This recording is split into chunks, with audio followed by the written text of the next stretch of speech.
Eh, Perfecto. Entonces, esta clase no es mía, es de la profesora Nelly Hernández, que fue profesora de parasitología durante mucho tiempo. Ella trabajó en biomedicina, precisamente en leishmaniasis, hace muchos años cuando estaba en los programas de endemias rurales. Y bueno, nos dejó esta clase que me gusta mucho y es la que voy a utilizar para darle la clase de hoy, ¿ok? Entonces, cierren los micrófonos, por favor. Entre otras cosas, para que se grabe bien y que esté perfecto.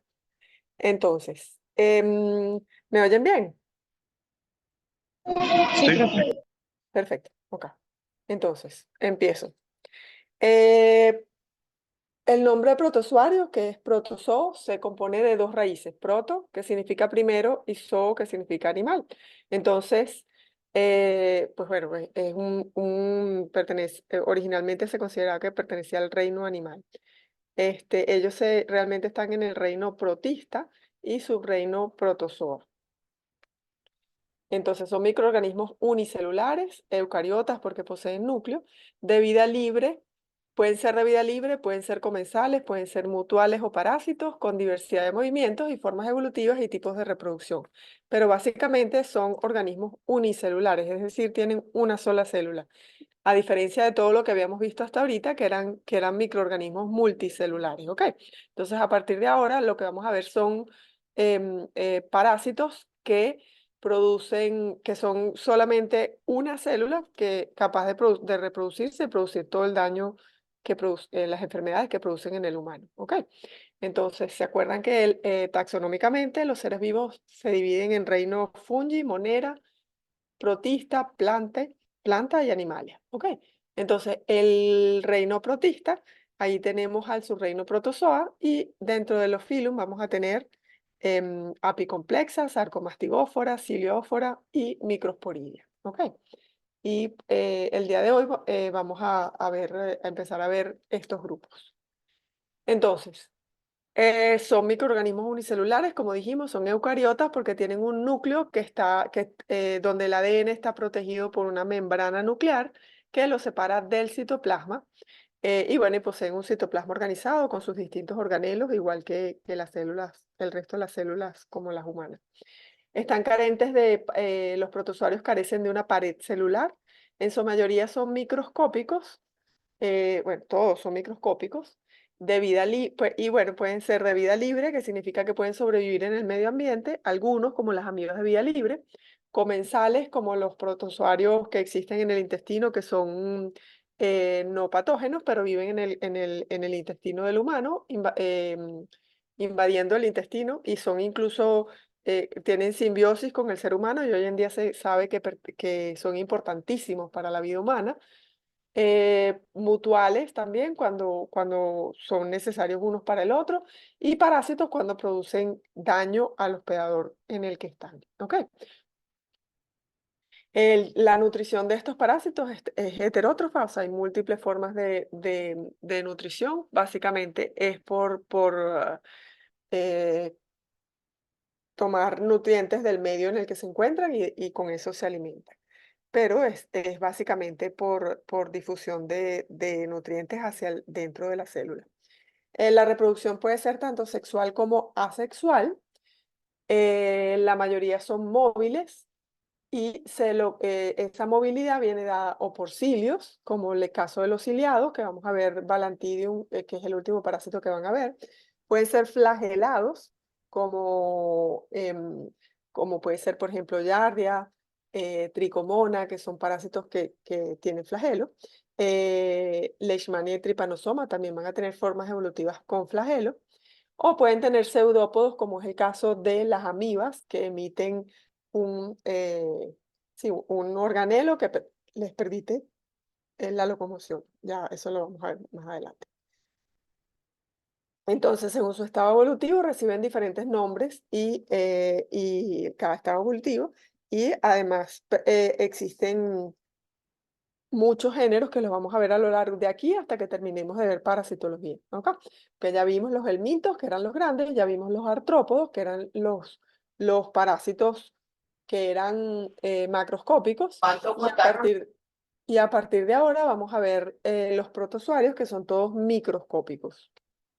Entonces, en su interior van a tener organelos u organelas que les permiten ser una célula especializada con funciones vitales como alimentación, respiración, reproducción y locomoción, que son característicos de cada protozoario y los permite su diferenciación y su especialización como parásito. Dentro de la reproducción dijimos que algunos iban a tener reproducción sexual y que otros iban a tener una reproducción asexual. ¿Ok? Cuando es asexual, las más comunes y las que más ocurren con mayor frecuencia va a ser fisión binaria, que vendría a ser que una misma célula, que una célula madre que se separa en dos y genera dos células hijas. Puede ser esquizogonia o fisión múltiple, que vendría a ser que a partir de una célula se forman múltiples núcleos y cada uno de esos núcleos forma una célula distinta. Entonces de una célula madre salen múltiples hijos. Endodiogenia, que es un tipo de reproducción que tiene, por ejemplo, Toxoplasma gondii, en donde lo que ocurre es que la célula madre se divide primero el núcleo y se separa el núcleo y posteriormente se va separando el resto del citoplasma en dos hasta que da origen a las dos células hijas, pero que es diferente a la fisión binaria. Existen otros tipos de reproducción asexual, por ejemplo, dentro de la esquizogonia dentro de la fisión múltiple, además de esquizogonia existe merogonia, existen otras formas de fisión múltiple por el tipo de organización que presentan, pero que siguen siendo fisión múltiple. Tenemos también que ellos pueden reproducirse de forma sexual y eso puede ser por conjugación o por singamia. Y bueno, pues evidentemente tiene que haber gametocitos femeninos y masculinos para que pueda haber esta reproducción sexual. Entonces, la fisión binaria, como decíamos, cuando una célula se divide en dos con la misma información genética a través de un proceso de mitosis. ¿Ok?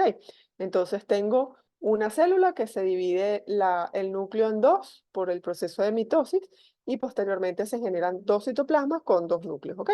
Y ven el ejemplo que tienen acá, que esto es